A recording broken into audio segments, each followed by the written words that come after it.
And it has a lot to do also with our well-being and our mental health. That when we are surrounded by a forest or an ecosystem, our our our nervous system actually calms down in that environment just naturally. And that might be part of why there is such a rise in mental health emergencies all over, because we have a lot less forests and functioning ecosystems around. There's a massive amount of just fields, and a lot of people live in cities. They don't even see the fields. And I think it's time we realize that we need to reforest some of that land for our mental health, for our well-being, and also to stabilize weather patterns, which that would also help with, to keep the water in the landscape and not running off, creating floods. And that's another part of this question.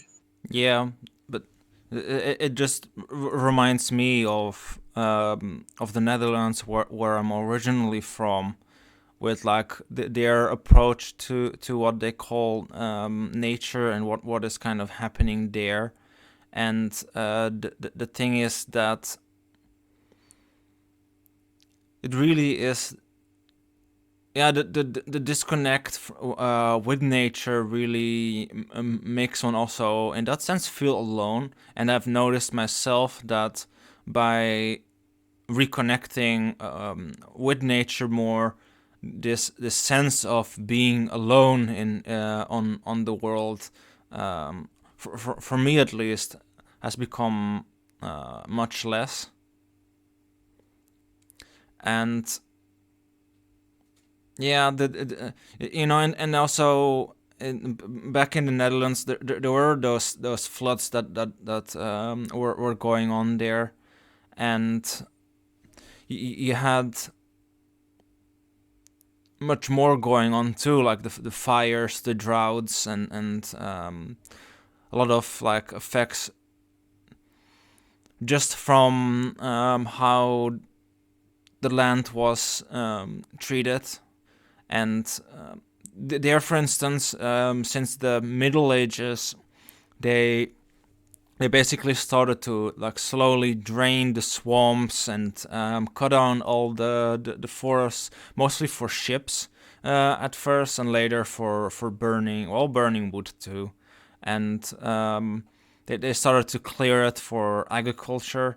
And at some point they were like going so intensively that it then became like all sand. And a lot of the forest or they're gone now. And the thing is that um, it used to be like in Europe in general, it used to be something around like 70% a forest. And in the Netherlands, it used to be a bit less. There used to be those like swampy areas where there wouldn't be really a lot of forest. But overall, there used to be a lot of forest still. And for instance, like oak forests, for instance, like one area that was that became almost like almost it became a desert in that sense, and the sand started to spread everywhere. And the thing is that the lack of those trees now there is causing like the droughts and the floods too. But not much is really done in that sense to like mitigate it, because they're, the nature conservative people that are operating there seem to have this idea of controlling things still. It seems to be really like like yeah, some deeper a deeper thing going on regarding that. But at the same time, there's some like a massive mental health problem too, and especially during like the whole COVID pandemic. It started to become more and more obvious, and like a lot of people couldn't deal with things anymore. They didn't have anywhere to go to calm down, and then they just spiraled. So that kind of like to me it kind of like laid that bare that like yeah, there's like a lot of stress going on here, and like a lot of people are stressed out of their minds, and yeah, it's and yeah, it's just it's a real shame that things are done that way. Well, or like you know, one could work together with nature in that sense, instead of trying to control it, to give like nature its place. Yeah. I know for me, throughout my life, when I have had difficulties, I've always found solace in the forests, just taking walks and being there with the trees and the birds and the moss. And I do like hope that everyone would have that opportunity to close to where they live to access some forest paths. I do think that that would help a lot. I know it's helped me a lot. Yeah, but then you know the question becomes then like how do we yeah, like how do we reintegrate that back, and then also the problem becomes like how do we bridge that so that it's not like viewed under the guise of control. Like how, yeah, like how can we bridge that? And then it makes me like kind of also think about like permaculture. Like maybe that's like a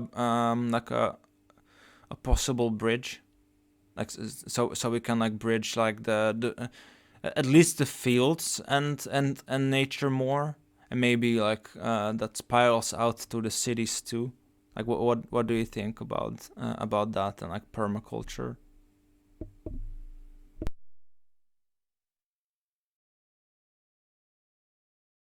Yes, I've looked into permaculture somewhat through documentaries and looking online, and I really like the way they're thinking, as in they are trying to mimic natural ecosystems and then also taking into account what we humans need. So some food plants are in that system too, but also adding to it my mineral accumulators and beneficial insect attractors and plants like that into that same area, so that it works better together than just having one thing growing or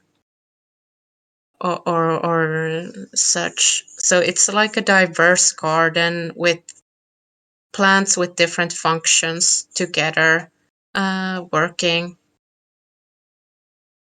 And I do think that that's a very nice model to work with. And I'm trying to do something like that on a small scale myself too.